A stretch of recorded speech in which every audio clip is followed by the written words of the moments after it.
This video does not intend to insult or hurt the feelings of Muslims, but is intended for the purpose of showing that an ex-Muslim has the right to express his or her views and reactions against a false prophet without fear of being persecuted or harmed in any way. Do not kill or subject anyone to violence for religion, for you do not know for sure, and no true religion would ask this of you. As for respect, the honorable remain honorable, the respectable remain respectable, the peaceful remain peaceful, and does it not suffice in the sight of God? In this video, I am going to prove through only 4 Quran ayats that Prophet Muhammad was a false prophet. Surah Ayat 87. O ye who believe, forbid not the good things which Allah hath made lawful for you, and transgress not. Lo, Allah loveth not transgressors. And then Surah Tahrim, verse 1. O Prophet, why do you prohibit yourself from what Allah has made lawful for you, seeking the approval of your wives, and Allah is forgiving and merciful. Surah Saf Ayat 2. You who believe, why do you say things and then do not do them? Surah Saf verse 3. It is most hateful to God that you say things and then do not do them. Now taking all these ayats, 4 ayats here, and closely examining them, in Surah Maida, ayat 87, the believers are told by Prophet Muhammad not to forbid the good things which Allah hath made lawful for you. And in Surah Tahrim ayat 1, we see that he himself, the Prophet himself, is forbidding himself, prohibiting what Allah has made lawful for him. And then in Surah Saf ayats 2 and 3. 2. You who believe, why do you say things and then do not do them? 3. It is most hateful to God that you say things and then do not do them. So Prophet Muhammad in this surah ayat 87, O you who believe, he tells the believers, forbid not the good things, prohibit not the good things which Allah hath made lawful for you. And then we are told in surah 66 ayat 1, he's, O Prophet, so he's prohibiting himself or forbidding himself what Allah has made lawful for him. So these 2 ayats of Surah Saf 2 and 3 prove that Prophet Muhammad has done something which is hateful in the sight of God. That is Surah 587th verse, asking the believers not to forbid the good things which Allah has made lawful for them, but doing it himself, forbidding what Allah had made lawful for him. So according to Surah Maida 87, what he tells the believers, if they do prohibit themselves what Allah has made lawful, it would make them transgressors. So this is what Prophet Muhammad has become a transgressor because of Surah Tahrim ayat 1, for prohibiting himself what Allah has made lawful for him. And then in Surah Saf again, saying things which he did not do here.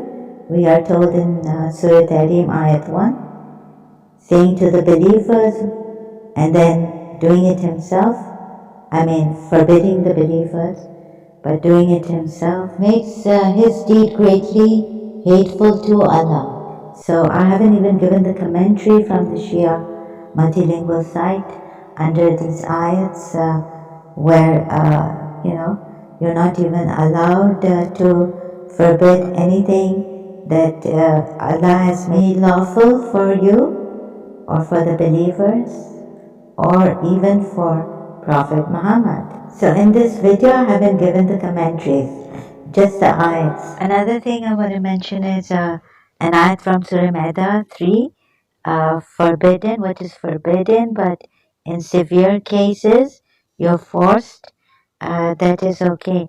But this is ruled out and should not be applied to those verses of Surah Maida and Surah Tahrim, where you forbid yourself what Allah has made lawful for you, told to the believers, and what Prophet himself did, as stated in Surah Tahrim Ayat 1. So in Surah Tahrim Ayat 2, we are told that he's also taken a vow not to do that, what Allah has made lawful for him. So here Allah says that he's already ordained the dissolution of your oaths. This sounds quite dodgy to me, and also I don't think that there was any severe case where he had to make an oath to forbid himself what Allah has made lawful for him, seeking to please his wives rather than Allah, and going against Allah. So any doubts on this, let me clarify. He's a prophet first. Aisha hadiths from Aisha reported that she used to call him, "O Apostle of Allah." She used to address him like that. So first he's a prophet, and he should first not fear anyone, pleasing anyone other than Allah, and follow the rules that he himself declares to others.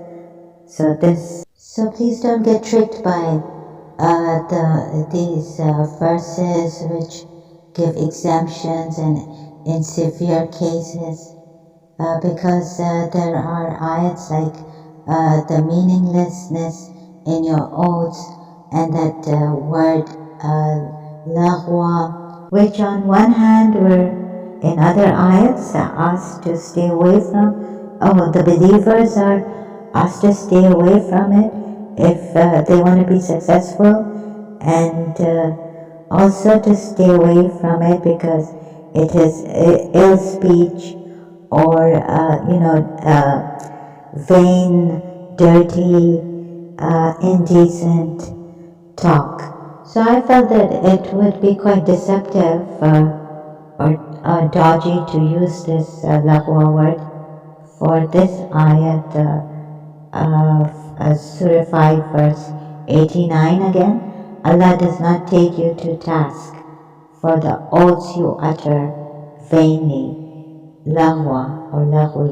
Hope I've made myself clear on these ayats on lahwa or lahwi, that I myself had to go through mental gymnastics to find out how surprising it was for it to be used in the oaths, for the vows verse.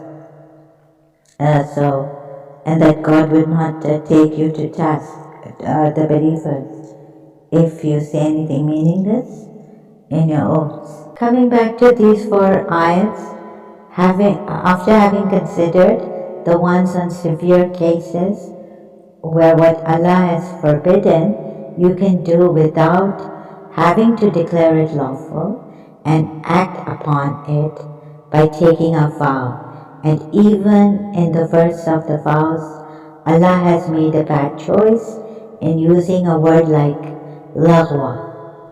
So keeping aside these ayats, like I explained earlier, we can safely say that Prophet Muhammad, according to the four ayats, was a transgressor, told the believers in Surah 5 verse 87 what he did not do himself. In Surah 66 verse 1 it is stated, and thus Surah Saf 61 chapter of the Quran verse 2 and 3, it is most hateful what he did, most hateful to God what he did. Okay, once more. The Prophet conveys Allah's law to the believers, not to forbid the good things which Allah has made lawful for them.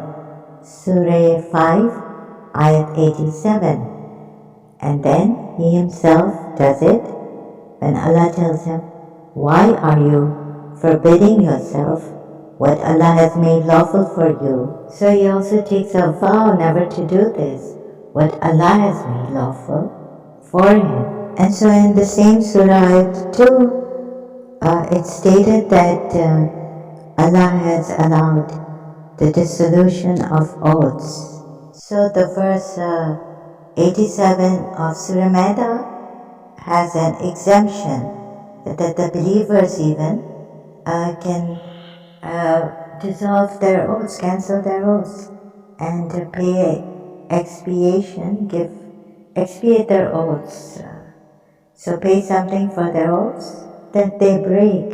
Another point has come to my mind that the believers can, if not under severe cases or under, compulsion, duress, but what it is said is that what is meaningless in your oaths, you don't need to give any money, because Allah will not hold that against you, what is meaningless in your oaths. That's another ayat I've not brought here back. Another point is that Allah should have come to his help before he forbade himself what Allah has made lawful for him, since we are told in the later ayats of Surah Tahrim, but Muslim apologists may say that Allah had given these two wives respite, but again reason would say, taking Surah Maida ayah 87 into consideration, that the Prophet did not have to take an oath forbidding himself what Allah had made lawful for him, and going against Surah Maida ayah 87, telling the believers, conveying Allah's command, divine law to the believers, and going against it himself. Allah now bringing exemptions to his divine commands and laws, although in certain cases that would be equitable, but not in the Prophet's case on this. Reasons already given in this video earlier. Hence, these ayats, 4 ayats, should stand as proof against Prophet Muhammad being a transgressor, and what he did, it is most hateful to God. I leave you now with these ayats to contemplate upon, and those I gave earlier on. So then I will come back again. Let's see. If anything more remains to be said about this, for now, be free, believe in yourselves, be fearless, and thank you so much.